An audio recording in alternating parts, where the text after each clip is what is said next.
हम लोगों को अवतल दर्पण में सिद्ध करो कि 1/f बराबर 1/v प्लस 1/u होता है। दर्पण सूत्र का व्यंजक ज्ञात करो। ऐसे भी क्वेश्चन पूछता है। क्वेश्चन दो टाइप से पूछता है इसका। एक पहले 5 नंबर का आएगा, ये जान लीजिए, हाई स्कूल वालों का 5 नंबर का और इंटर वालों में 6 नंबर का। ये ध्यान रखिएगा। अवतल दर्पण में सिद्ध करो कि 1/f बराबर 1/v प्लस 1/u होता है।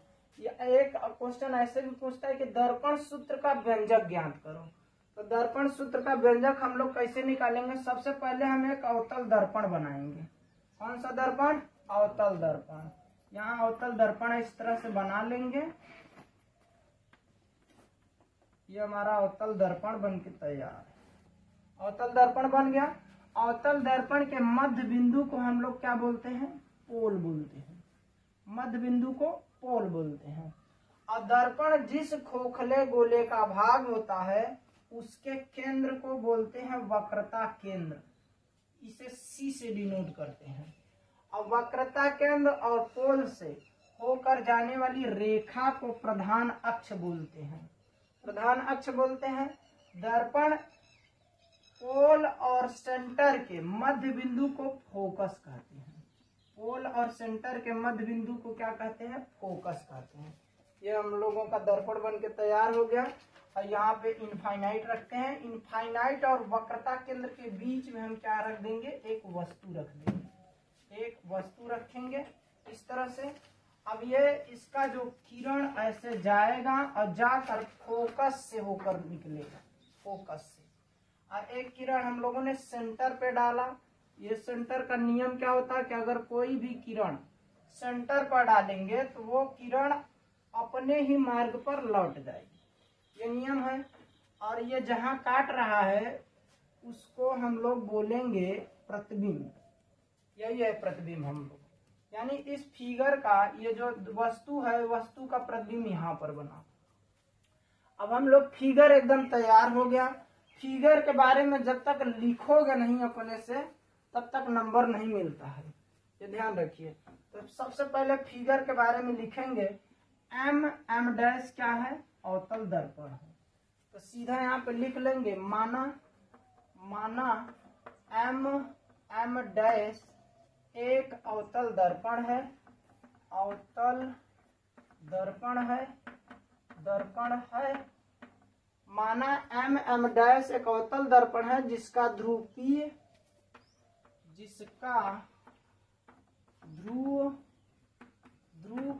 है और वक्रता केंद्र C है। और वक्रता केंद्र C है। क्या है? वक्रता केंद्र C है। इनफाइनाइट और वक्रता केंद्र के बीच में एक वस्तु AB रखा है। इसको मान लेंगे A, इसको मान लेंगे B। इनफाइनाइट यानी अनंत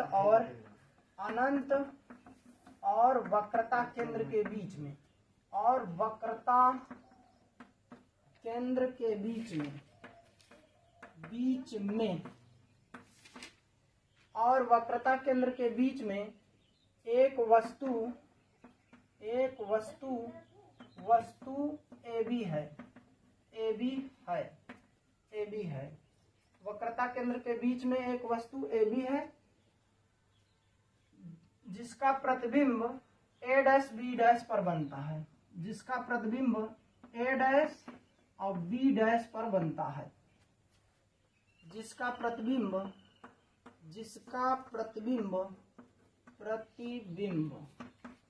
कहाँ पर बनता है? A डैश B डैश पर बनता है। ऐसे भी लिख लेंगे या तो ऐसे भी लिखेंगे। AB अनंत और वक्रता केंद्र के बीच में एक वस्तु AB है जो परावर्तन के बाद फोकस से होकर जाती है जिसका प्रतिबिंब A डैश B डैश पर बनता है। यहाँ पे मीट के थोड़ा सा बढ़ा लेंगे। क्या लिखेंगे? सेंटर माना M डैश एक अवतल दर्पण है जिसका ध्रुव P है और वक्रता केंद्र C है। अनंत और वक्रता केंद्र के बीच में एक वस्तु AB है जो परावर्तन के बाद ए डैश बी डैश पर बनता है, ए डैश बी डैश पर बनता है, बनता है, ए डैश बी डैश पर बनता है। इतना लिखने के बाद हम लोग लिख लेंगे कि जैसा कि चित्र में दिखाया गया है, जैसा कि चित्र में दिखाया गया है, दिखाया गया है, जैसा कि चित्र में दिखाया गया है। फिगर इतना पहले फिगर बनाएंगे, फिगर के बारे में कुछ लिखेंगे, फिर प्रूफ करेंगे। अब प्रूफ कैसे करेंगे तो देखेंगे, यहाँ पर एक त्रिभुज बन रहा है, एक त्रिभुज ये बन रहा है, और ये त्रिभुज जस्ट इसी के नीचे बन रहा है। ये दो त्रिभुज लेके चलेंगे, तो इस त्रिभुज का नाम ले लेते हैं ए बी सी। त्रिभुज है हमारा ए बी सी, और दूसरा त्रिभुज है ए डैश बी डैश सी के, ए डैश बी डैश सी के। और यही दो त्रिभुजों को हम लोगों को समरूप करना रहेगा।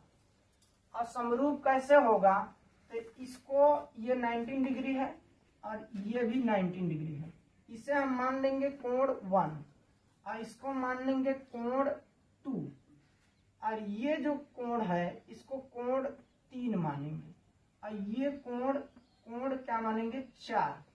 त्रिभुज के दो कोणों को हम लोगों को आपस में बराबर करना होता है।